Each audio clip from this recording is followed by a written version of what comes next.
Thank you. I see a question arising.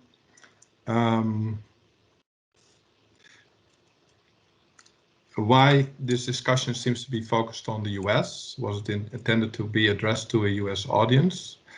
Not necessarily so.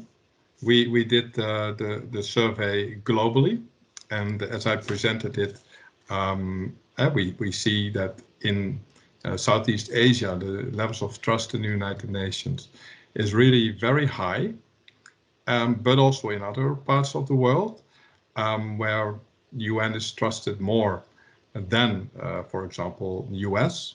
Oftentimes, the US is seen as world leader by commentators.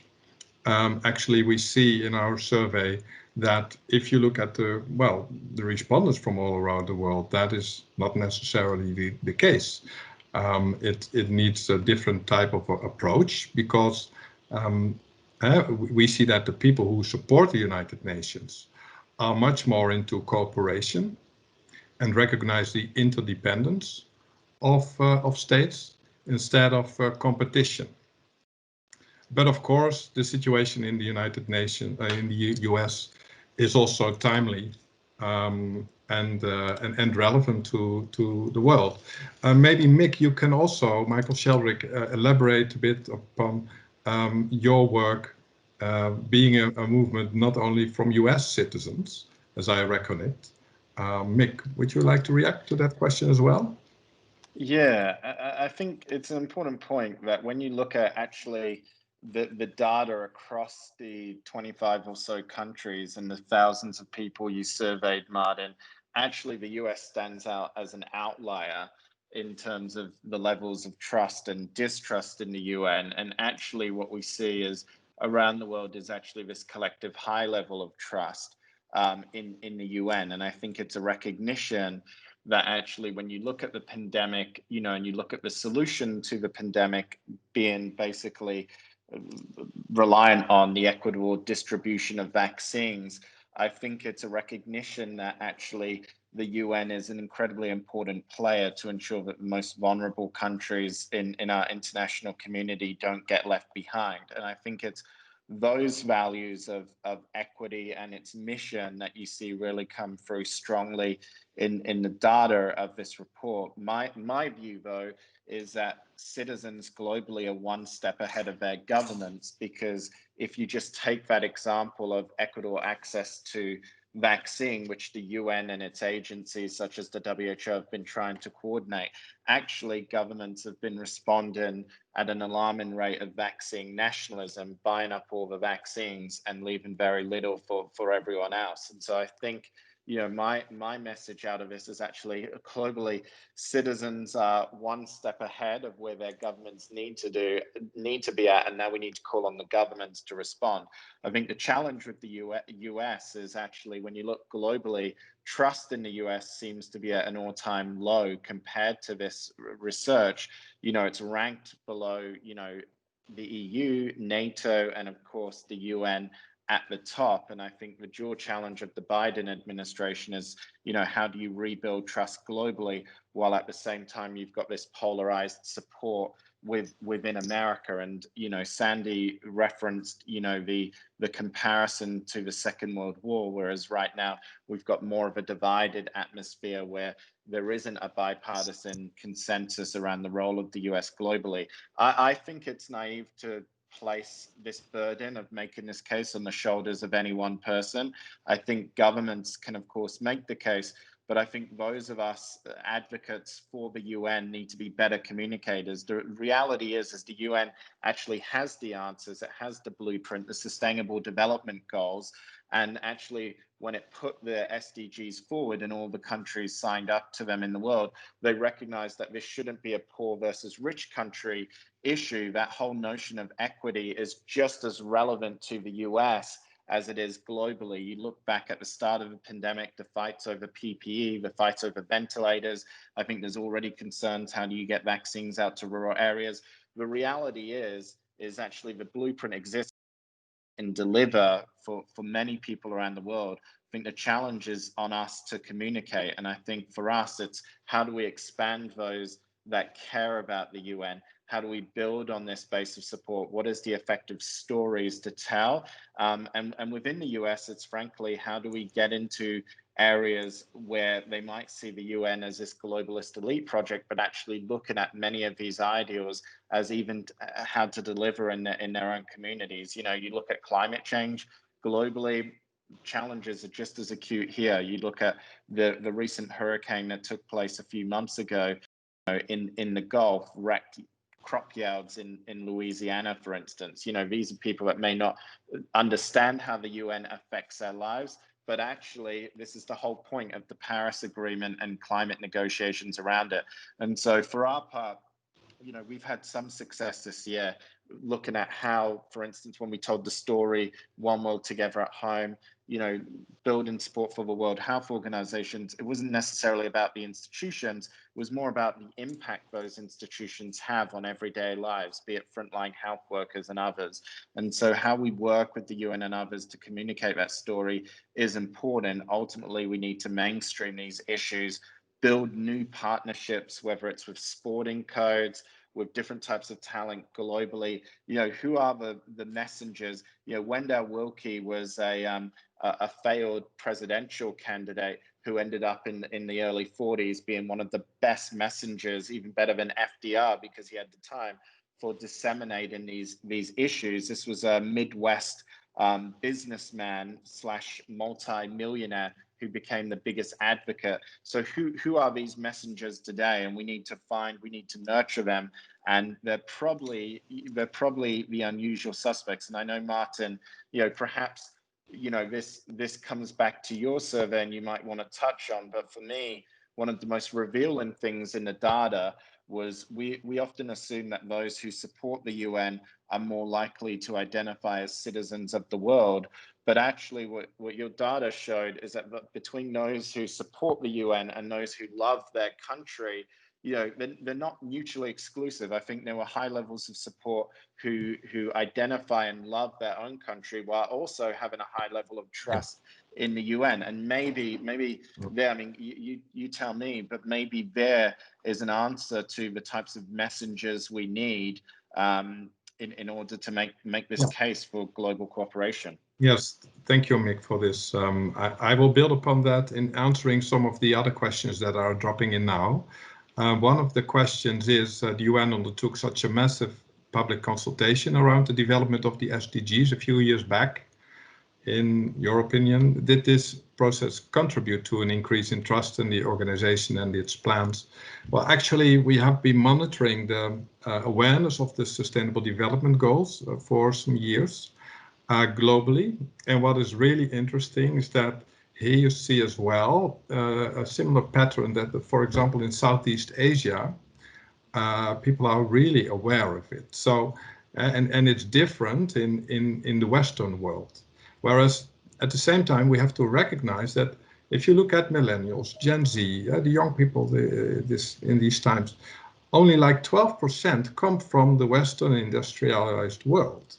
And so the large majority of young people does not have a Western style liberal view of life. And that's why we, within the Glocalities program, look at different values segments.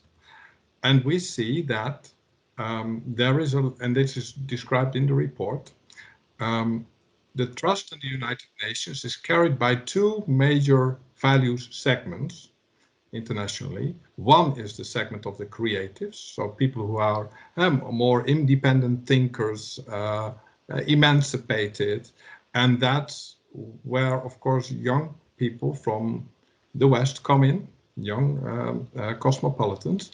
But if we look at the East, the Far East, for example, or more developing economies as well, you see that the achiever mentality, the achiever values segment, and that is in a way traditional and more collectivist, but also very much into technology and progress in networking and taking the lead, that they are very well informed about the United Nations and also the Sustainable Development Goals. And I think indeed in India, in China, really massive countries, you see that the SDGs have been promoted, and you see the results of that now also in these studies. So I think indeed the SDGs have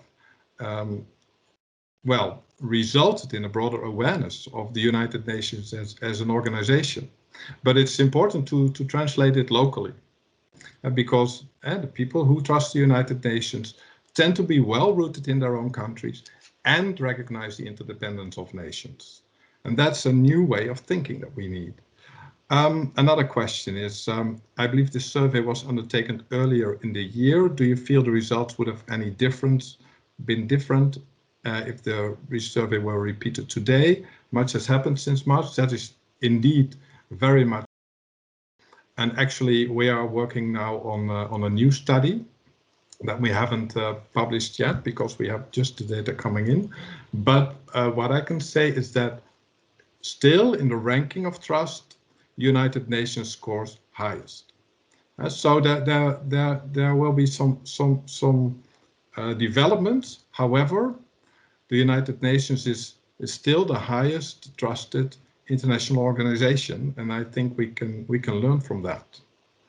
At the same time, you also see that, and that this is widely recognized, that the pandemic has also increased trust in national governments in many countries. So that's even an opportunity for having better equipped multilateral corporations in place. So if local and national governments are gaining momentum and trust, then it's even better. They're better able to work together with a full mandate, also on an international scale. Another question in this survey: does the prevalent trust in the UN amongst the youth perhaps reflect the massive support for climate justice among the same demographic?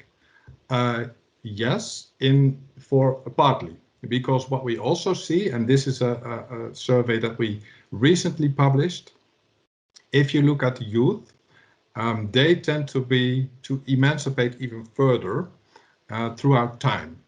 So we compared young people from 2014 to young people now in our latest survey, and you see still a decline in patriarchy. So the statement that the father should be the head of the household, that is declining even further amongst youth. Youth are more into gender equality. You see, so inclusion also and integrating male and feminine aspects in yourself, in your identity as a man, as a woman, is much more common around youth. And that's also about finding a way of unity in yourself. And that is what's happening around the youngest generations. And they are, of course, also more connected globally. Through the internet, the social media, they are well aware of what's happening around the world. And the interdependence of nations, well, that's only clear to them. Let's see if there are any other questions. Can the data be crossed with Brexit, Remain and Leave voters? For sure, that's something that we could do. What I also propose is that if you're interested in hearing more about these studies, you can get in touch directly with us. And maybe Michael and Samuel, it would be best if you type your email address here in the chat so people can get direct in contact with you. Because I didn't have time to prepare a slide with this, but in this way you can also share it. Yes, are there other questions now?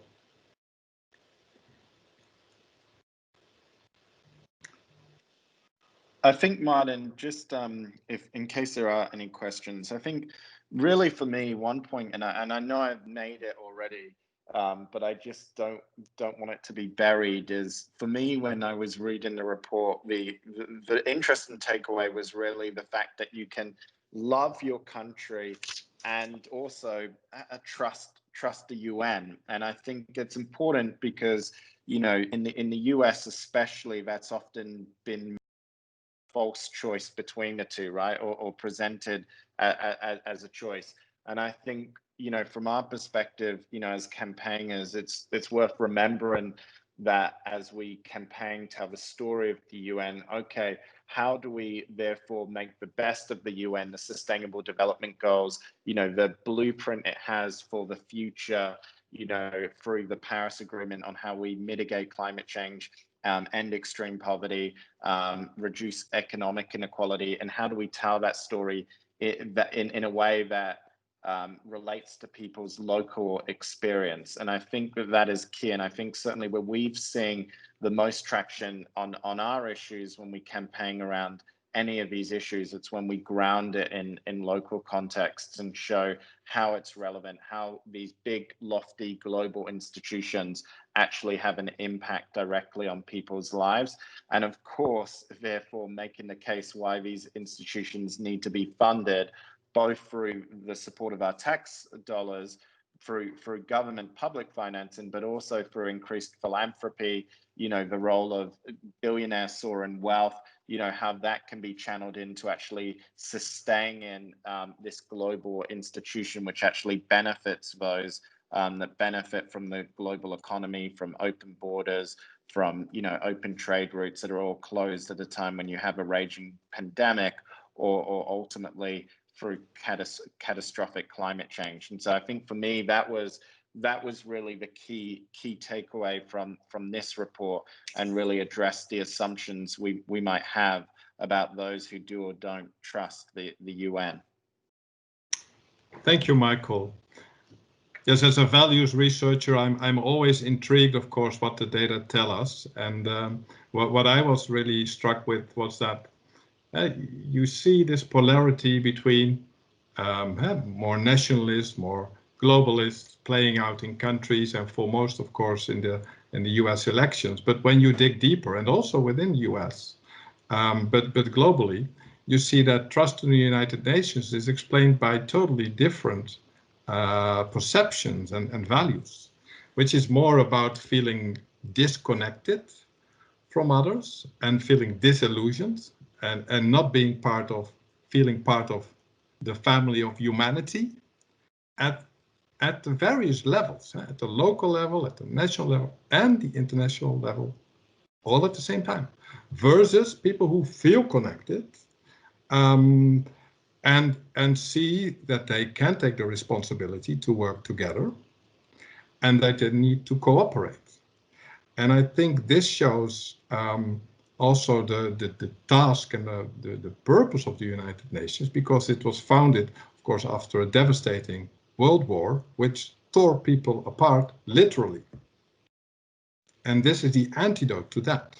That's the purpose of the United Nations. And you see that still playing out in this polarity, which transcends nationalism versus globalism, because you have people who are very proud of their nation, but who feel disconnected, who feel left alone. Well, and sometimes they vote for populist far-right leaders. But you also have people who, well, feel international citizens, but also are depressed, feel left alone. So it's another polarity, and that's what I learned from this data, and we will be researching this much more further in the coming months and years. Also, we have a project together with Professor Ronald Inglehart, the founder of the World Values Survey. He's 85 years old, and I'm privileged to work with him on a new project tracking trends due to the pandemic. And there we will also look into this new dimension that we found. If there are no further questions, and I don't see any more questions now in the chat, then I would like to wish you all a very pleasant day wherever you are. Afternoon in the US, evening here. And thank you for your attention. You're welcome to download the report at our website, www.glocalities.com/UN-trust, and get in contact with Michael, Sandy, and myself for taking discussion further. Have a good day. Thank you for your attention. Bye-bye. Thank you.